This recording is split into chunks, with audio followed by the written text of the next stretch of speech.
En estas terceras jornadas ANCRIT para dedicarse al tema de las infancias, queremos con Oralía Sormani homenajear a Roberto Cosa, Roberto Tito Cosa, que justamente inició su carrera en el campo de los títeres y de la producción de escritura dramática para las infancias.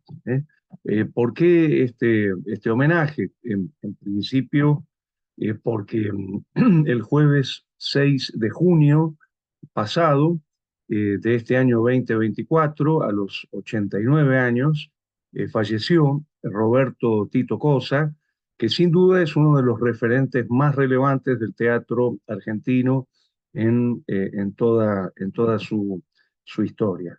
Eh, en principio, me gustaría eh, decir que eh, verdaderamente el apellido Cosa es sinónimo de teatro nacional. Basta con recorrer las más de 1.200 páginas de su teatro reunido, que tengo aquí el tomo primero, eh, que fue editado por Ediciones de la Flor, ¿no? En tres grandes tomos que son más de 1.200 páginas, publicado en 2014 por Ediciones de la Flor. Eh, Basta recorrer esas 1.200 páginas para reconocer la importancia de la obra de Cosa, que sin duda en la historia de nuestro teatro es equivalente a la importancia que tiene un Florencio Sánchez o un Armando Discépolo.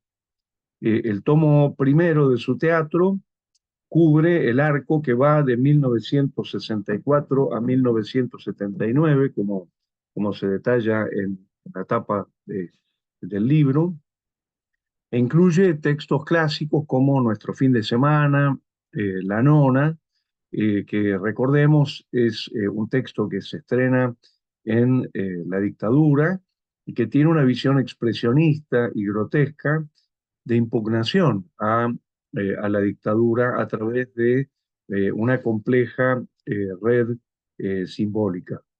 Eh, por otro lado, eh, me gustaría señalar eh, perdón, que eh, me gustaría señalar que el tomo 2 abarca el periodo 1980-1991 y contiene otras obras maestras como El viejo criado, Gris de ausencia, estrenada en Teatro Abierto en 1981, Ya nadie recuerda a Frédéric Chopin y Los compadritos. Y el tomo tercero toma justamente los últimos años hasta el 2006 e incluye las piezas más polémicas de Cosa, donde da cuenta del impacto de la posmodernidad en la sociedad argentina desde su peculiar visión. Viejos conocidos, años difíciles, El Saludador, Pingüinos, cuestión de principios. Por supuesto, hay que decir que estos magníficos tomos publicados por Ediciones de la Flor, que tienen un recorrido en el diseño, fíjense el Roberto Cosa entre la contratapa y la tapa, digamos, estos magníficos tomos en realidad no reúnen toda la producción de Tito Cosa, porque su obra excede esta compilación. Quedaron afuera, entre otros textos, eh, Final del Juicio de 2015, así como Un hombre equivocado, que es la adaptación del guión de la película El Arreglo, 1983, escrito con Somigliana, ¿no? Que dirigió la película Fernando Ayala. Eh, Habría un tomo cuarto que incluiría esta pieza juvenil, Una mano para Pedrito, a la que se va a dedicar Nora enseguida. También una versión teatral de Martín Fierro, escrita con Carlos Omigliano en los años 60. La pieza en colaboración El viento se los llevó, de Teatro Abierto 1983, escrita con Francisco Ananía, Eugenio Grifero y Jacobo Langsner. Aquellos gauchos judíos, escrita con Ricardo Alac, más las canciones de Mauricio Cartún, o de Cirujas, Putas y Suicidas, también con participación de Cosa en colaboración con varios autores. Habría que sumar la adaptación que hizo, adaptación de cámara de Un guapo del 900 de Samuel Eicherbaum, que justamente se estrenó poquito, muy poquito después, horas después del fallecimiento de Tito Cosa, en el Teatro Nacional de Cervantes con dirección de Jorge Graciosi. Si bien, y hay que aclararlo, era una versión de cámara, justamente reduciendo las dimensiones eh, de género grande de Un guapo del 900, la obra se estrenó en la sala María Guerrero, pero estaba pensada para una de las salas pequeñas del Cervantes. Hay que armar también el tomo con los textos ensayísticos de Tito Cosa, con los textos periodísticos de Tito Cosa, y especialmente con aquellos donde habla sobre teatro, sobre cultura y sobre política, está pendiente esa compilación. El teatro de Roberto Cosa es una conmovedora red entre cuyos hilos, parafraseando a Greenblatt, circula la energía social de la vida argentina. Identificación, transmisión de memoria, agitación, estimulación, crítica, multiplicación de energía simbólica, digamos, está presente en su dramaturgia. Su dramaturgia encierra claves fundamentales para comprender la historia fundamentalmente de la clase media y de sus imaginarios. Alguna vez, justamente Daniel Divinsky, el editor de La Flor, nos dijo que él consideraba que el teatro de Tito Cosa era la mejor radiografía que se había escrito sobre la clase media en la Argentina. Eh, y es interesante observar la vigencia escénica de su producción. Está en cartel en este momento, ya nadie recuerda a Frédéric Chopin en el Teatro La Máscara, con excelente dirección de Norberto Gonzalo, y funciona realmente de manera muy impactante. Cosa justamente pinta allí a una familia de clase media en el barrio de Villa del Parque, que confunde la movilización del 17 de octubre de 1945 con un homenaje a Frédéric Chopin. También están presentes en su obra los procesos ideológicos que articulan la utopía revolucionaria de los 60, 70, el horror de la dictadura, las búsquedas ciudadanas de la postdictadura y la resistencia contra el neoliberalismo. Hay un espesor histórico, político y social de la escritura de Cosa en la investigación que ha realizado para hacer hablar a sus personajes. Un teatro, podríamos decir, localizado culturalmente en Buenos Aires, pero a la vez universal, como demuestran la cantidad de versiones de sus obras en las provincias y en el mundo. Su pieza más estrenada y resignificada es justamente la que antes mencionamos, La Nona. Otro aspecto destacable en su reelaboración de las formas teatrales nacionales, el sainete, el grotesco, la comedia blanca, la teatralidad del tango y en particular su dominio de los códigos locales de la risa, que en términos antropológicos y sociológicos definen más que nada el anclaje en nuestra cultura, que supo observar y comprender como muy pocos. En una de sus obras más recientes, Final del Juicio, Cosa recupera del pasado teatral nacional la poética de la farsátira para realizar una crítica a la institución judicial, crítica brillante por su inteligencia y su actualidad. En el más allá, Jalil ha esperado 16 años, murió a los 56 y ahora tiene 72 para ser juzgado por los comportamientos de toda su vida, el consabido juicio final del que habla el cristianismo, y está entonces próximo a declarar ante un tribunal supremo divino. Todo lo que ha hecho y dicho ha quedado registrado en un expediente hasta sus puteadas del tipo, dice Tito Cosa, me cago en Dios. en una secretaría del juzgado, antesala del juicio, un letrado, con la colaboración de un empleado, lo instruye sobre cómo y qué le conviene contestar cuando sea interpelado por el tribunal.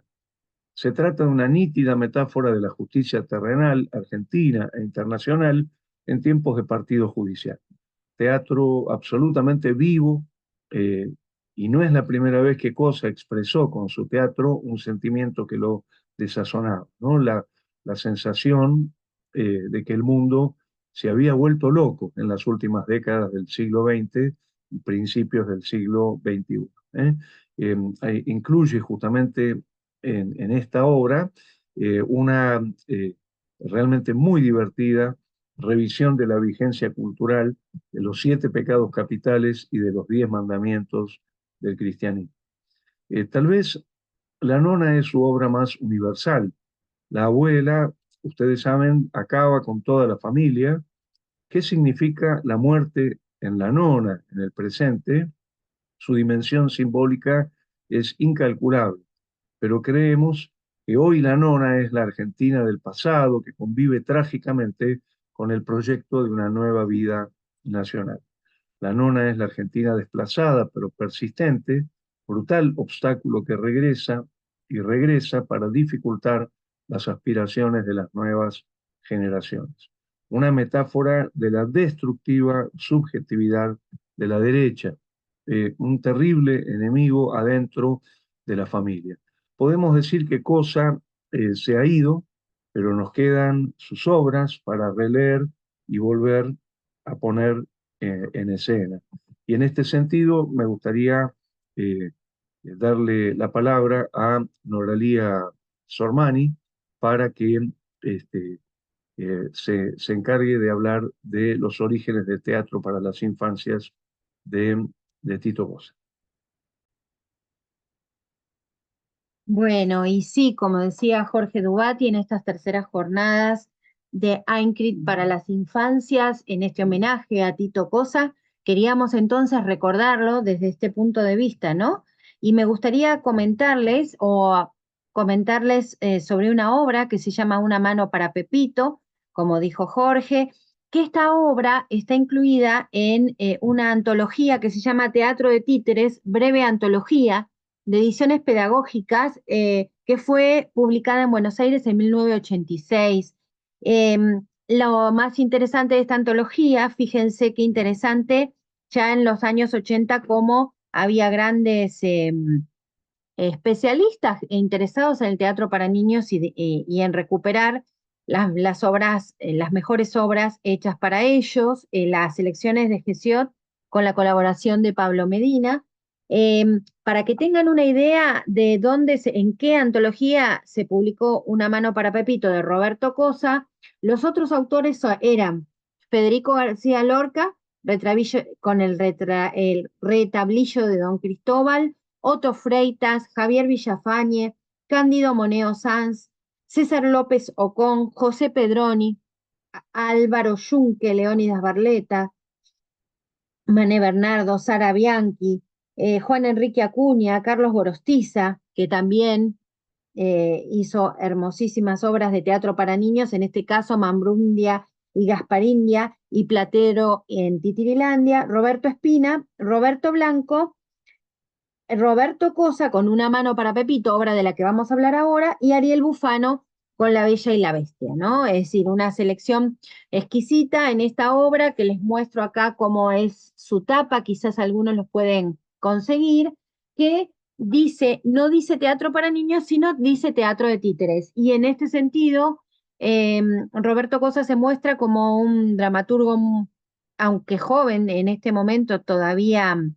eh, Digo, porque, bueno, estamos en los años 80 y él lo publicó mucho antes, sabio sobre, en tanto dramaturgo, sobre cómo hacer una obra de teatro para niños y además de títeres, ¿no? En cuanto a ritmo, estructura, eh, temas de interés para los niños, ¿no? Les cuento brevemente que la obra Una mano para Pepito transcurre en un juzgado donde hay un juez y don déspota, ¿no?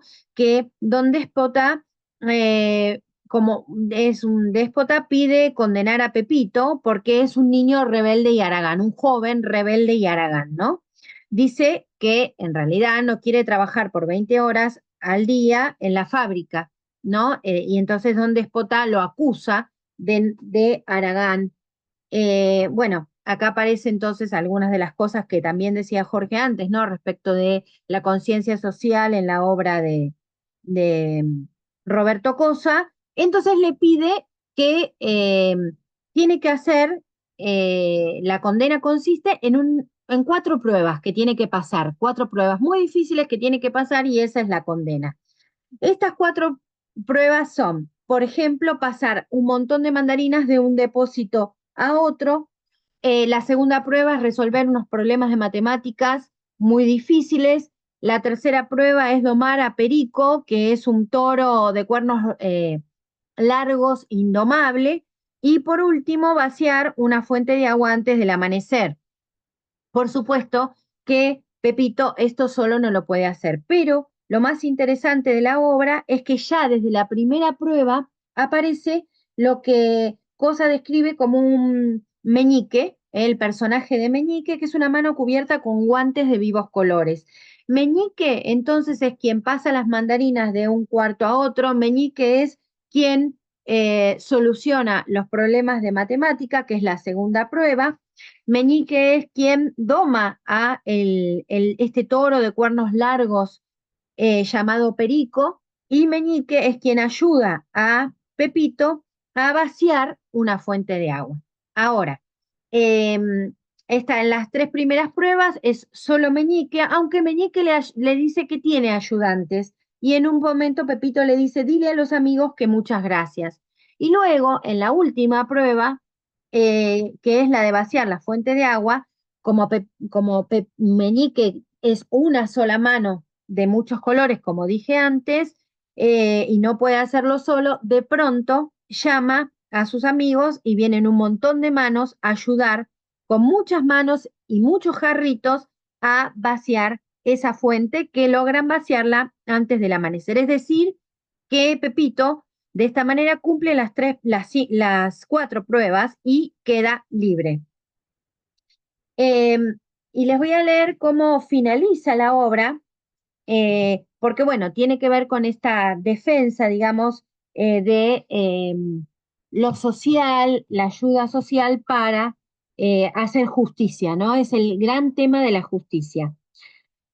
Esta última escena que les estoy contando es la escena séptima, que dice, llega el juez y don déspota, presididos por el ujier que toca la trompeta. Guardia, despierta y se cuadra. A la orden. Juez, por fin terminaremos con Pepito, honorable señor.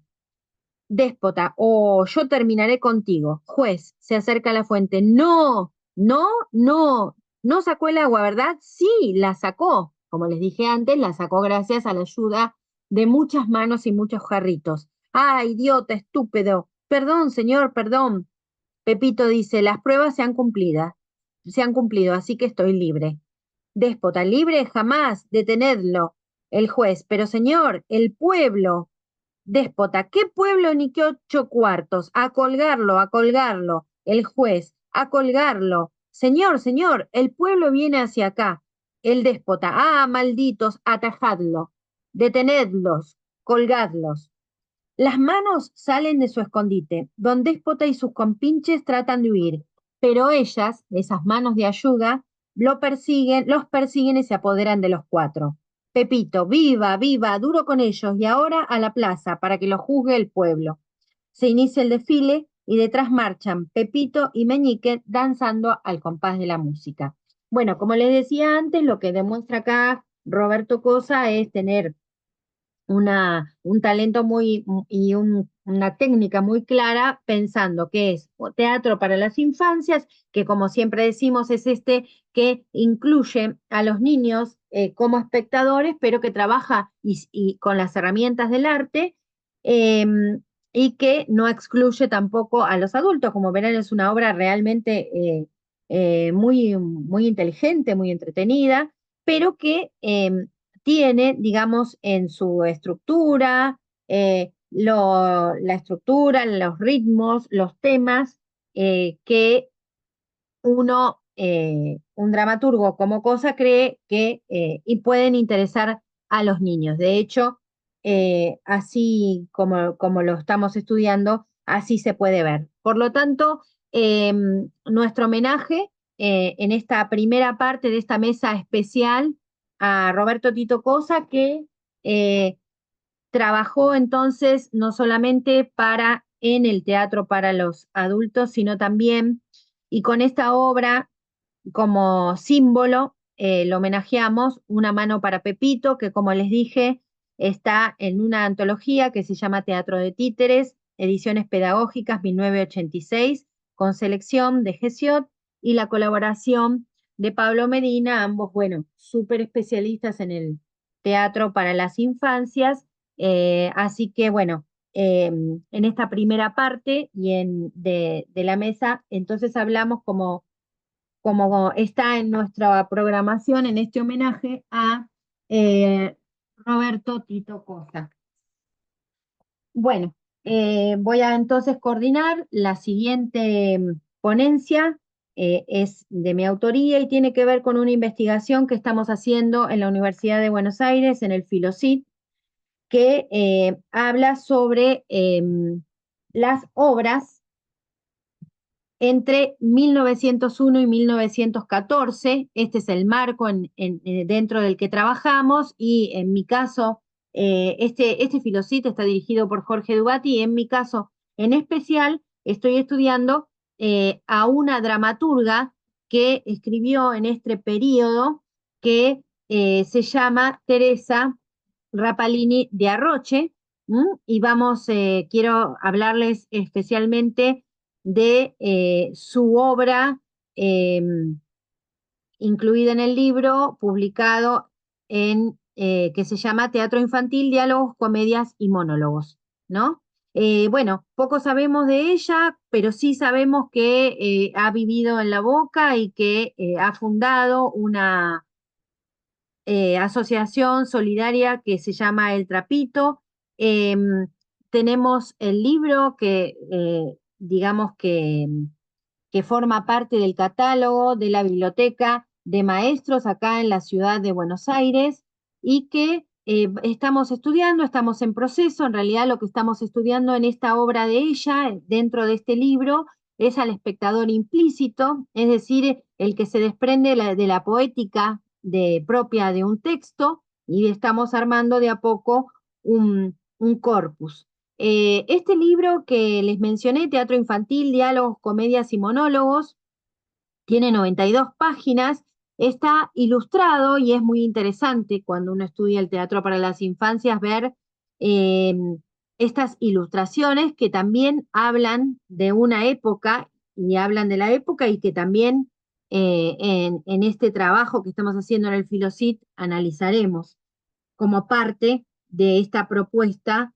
de esta dramaturga que nos sirve como modelo de una época, ¿no?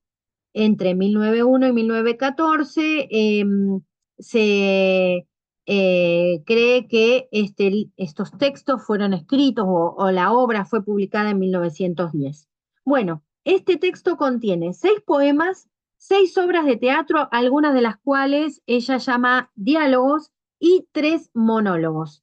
Lo más interesante es que podríamos encuadrar a la obra de Teresa Rapalini de Arroche en lo que llamamos teatro pedagógico, es decir, ese teatro que busca enseñar a través de, de sus poéticas y que, por ejemplo, en el caso de los poemas, busca este espectador implícito que estamos analizando, es un espectador que debe amar a la patria, a la bandera, al buen soldado, son poemas dedicados a eso, pero lo que más nos interesan son las obras de teatro y sobre todo los monólogos.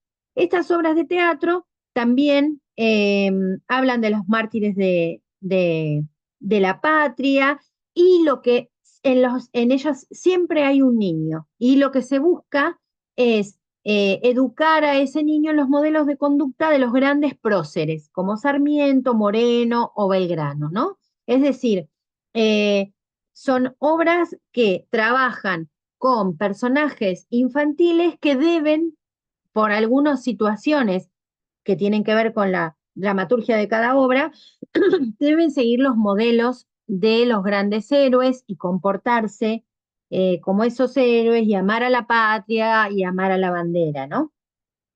Em, Quiero también decir que ella, en su prólogo, explícitamente habla de su intención de que estas obras y estos poemas que creó y que publica en este libro están destinados a ser representados en las fiestas escolares, ¿no? Porque ella lo que dice es que hay muy pocos textos para representar en las fiestas escolares y entonces que ella escribe para que los maestros tengan esos textos. Lo más interesante es pensar en los monólogos, donde sí aparecen otros aspectos, ¿no? Donde en estos monólogos uno se llama cuántas casualidades, otro qué carrera seguiré y otro se llama La muñeca. Allí sí aparecen los personajes, niños o adolescentes, hablando en sus monólogos a un espectador donde le van contando sus necesidades, ¿no? Y sus pensamientos. Y cómo esos pensamientos son luego, primero más rebeldes y cómo luego son encausados por la presencia de los adultos.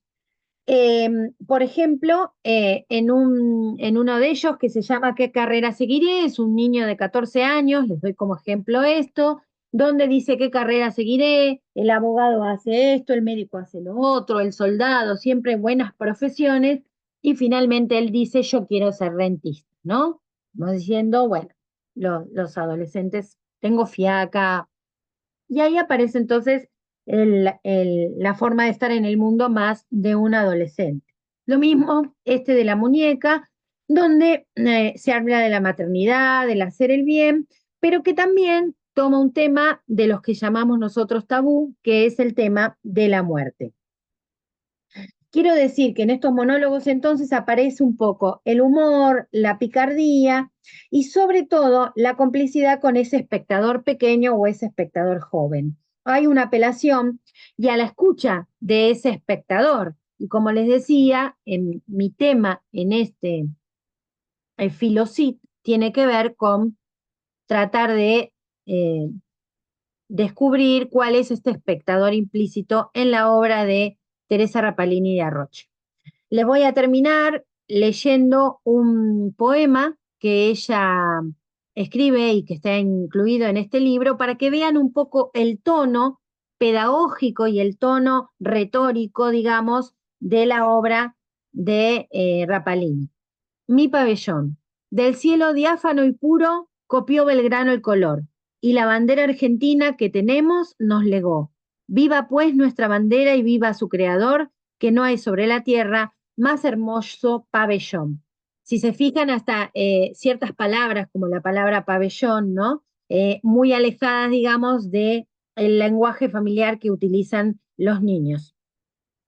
O sea que ella trabaja con la concepción pedagógica de que el autor adulto debe educar al niño espectador desde una posición proteccionista y utilitario, ¿no? Un teatro para porque está dirigido a los niños y a los niños hay que moldearlo. Bueno, hay mucho más para decir, como les decía, también el uso del lenguaje eh, y esta apelación a un espectador con expresiones como ¿qué les parece? ¿Qué harían ustedes? Donde, como les decía en estos monólogos, estos personajes buscan la complicidad del espectador. Tengamos en cuenta de que luego, más adelante en el tiempo, por ejemplo en 1924, Germán Verdiales escribe Las fiestas de la escuelita, ¿no? Donde ya ahí no solamente aparece el componente pedagógico, sino también aparece, digamos, ciertas poéticas muy particulares de, bueno, de grandes autores que también pensaron en, así como lo pensó Teresa Rapalini de Roche, de escribir obras o de hacer dramaturgia para las infancias. También más adelante, después veremos cómo la misma Alfonsina Storni escribe obras para los niños cuando dictaba clases en el Labardén, preocupada porque sentía que no había obras de teatro para chicos, pero ya ella no piensa en la escuela, sino que piensa en representaciones teatrales no específicas para las escuelas. Así lo hace Teresa Rapalini de Arroche y, por ejemplo, en muchas de las obras de Germán Merdiales, donde lo que les preocupa es escribir obras de teatro para las fiestas escolares. Por otro lado, y mucho más cercano a nosotros, esta misma preocupación por escribir fiestas para las escuelas está en otra gran dramaturga argentina para las infancias, como por ejemplo Adela Valle, quien las escribe, pero si hiciéramos un trabajo comparativo entre la obra de Teresa Rapalini de Arroche y la obra de Adela Valle, veríamos las grandes diferencias en ese espectador implícito de cada una de las poéticas de ella. Bueno, terminamos acá esta mesa especial en este terceras jornadas ANCRIT para las infancias en este año 2024. Y bueno, los invitamos a que sigan visualizando y sigan presenciando las actividades que tenemos este año desde la Asociación de Crítica e Investigación Teatral. Muchísimas gracias y bueno, a seguir con las actividades.